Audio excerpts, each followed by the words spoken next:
Hello बच्चों, आपका अपने ट्यूटर जी चैनल में स्वागत है। आज की वीडियो में हम कार्बोक्सिलिक एसिड जो कि एक फंक्शनल ग्रुप है उसे बहुत इजीली आपको समझाएंगे कि पहली बार में ही आपको सभी टॉपिक इसके क्लियर हो जाएंगे। कैसे इसकी नेमिंग की जाती है, IUPAC नेमिंग के बारे में पूरा टॉपिक क्लियर किया जाएगा। तो अगर आपने अभी तक हमारे यूट्यूब चैनल को सब्सक्राइब नहीं किया तो इसे सब्सक्राइब कीजिए ताकि आपको ऑर्गेनिक केमिस्ट्री से रिलेटेड सभी टॉपिक की वीडियो मिल पाए।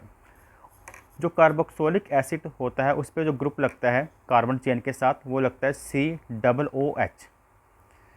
COOH, जिसमें एक ऑक्सीजन का एटम कार्बन के साथ डबल बॉन्ड के साथ अटैच होता है और दूसरा ऑक्सीजन का एटम सिंगल बॉन्ड के साथ अटैच होता है कार्बन के साथ। और इसकी नेमिंग में जो सफिक्स यूज़ होता है यानी कि नेमिंग के एंड में वो होता है oic acid, OICACID acid.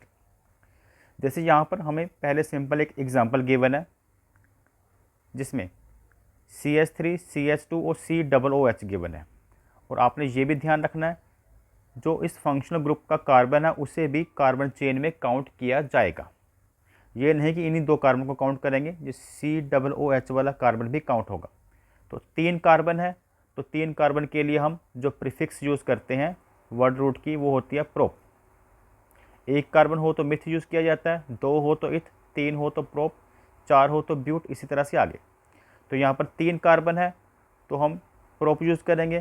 Carbon और कार्बन के बीच में सिंगल बॉन्ड है तो एन लगाया जाता है, तो प्रोप और एन सिंगल बॉन्ड के लिए बन गया प्रोपेन। और प्लस सफिक्स यूज़ करना है इसके लिए, वो है ओइक एसिड। तो प्रोपेन और ओइक एसिड जब मिलेंगे तो O और E ये दोनों वोवल हैं, तो ये एन वाला जो E है वो कैंसिल हो जाता है। तो E कैंसिल कर अगर ओइक को साथ में जोड़ें तो बन गया प्रोपोनोइक और यहाँ पर एसिड।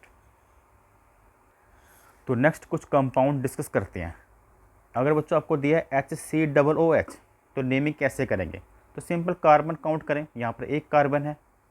नीचे इसका स्ट्रक्चर भी ड्रा किया गया है, बॉन्ड स्ट्रक्चर, जो बताता है कि कार्बन के साथ डबल बॉन्ड के साथ ऑक्सीजन अटैच है और सिंगल बॉन्ड के साथ यहाँ पर OH और इधर हाइड्रोजन, तो ये दोनों सेम ही है।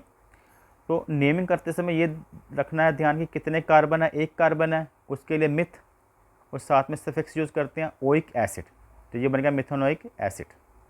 इसी तरह से यहाँ पर एक और फॉर्मूला गिवन है CH3COOH, तो यहाँ पर 2 कार्बन है तो 2 कार्बन के लिए इथ, कार्बन और कार्बन में सिंगल बॉन्ड होगा तो इथो एन लगेगा साथ में और साथ में ओइक, तो ये बन जाएगा इथेनोइक एसिड।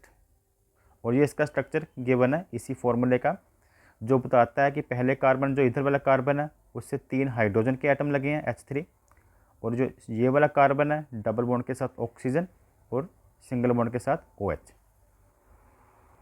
तो यहाँ पर नेक्स्ट कंपाउंड देखें तो बच्चों इसमें है CH3 CH CH2 और COOH।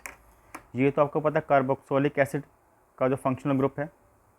और साथ में Br जो हेलो ग्रुप का Br है जिसके लिए हम ब्रोमो वर्ड यूज़ करते हैं।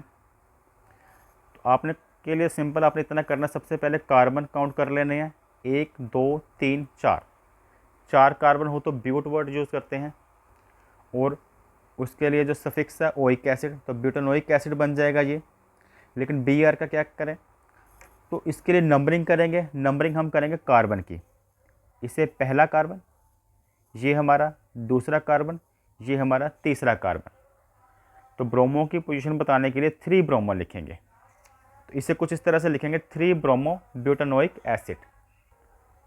3 ब्रोमो क्यों किया, 1 2 3, तीसरे कार्बन पर है ब्रोमीन, तो 3 ब्रोमो। और कार्बन 4 है उसके लिए हमने ब्यूट वर्ड यूज़ किया था, तो ओइक एसिड तो पीछे लगाना ही है, तो 3 bromo butanoic acid.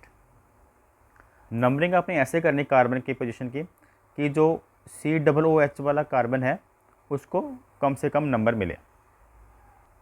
Next compound है, इसमें 1 2 3 4 कार्बन है, तो 4 कार्बन के लिए ब्यूट, सिंगल बॉन्ड है कार्बन में तो एन, तो इसका भी बनेगा ब्यूटानोइक एसिड।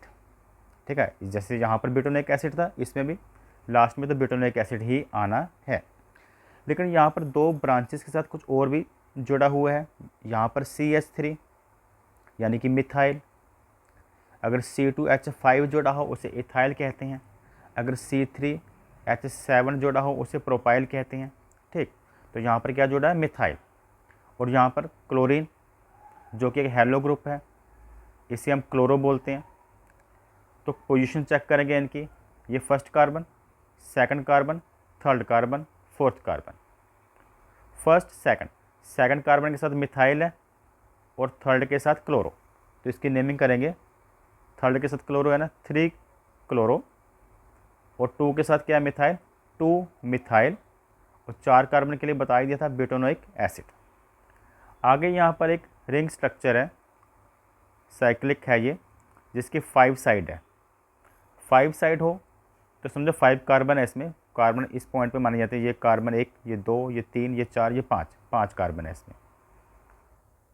तो इसकी नेमिंग कैसे की जाती है, इसे तो बच्चों बोलेंगे साइक्लोपेंटेन।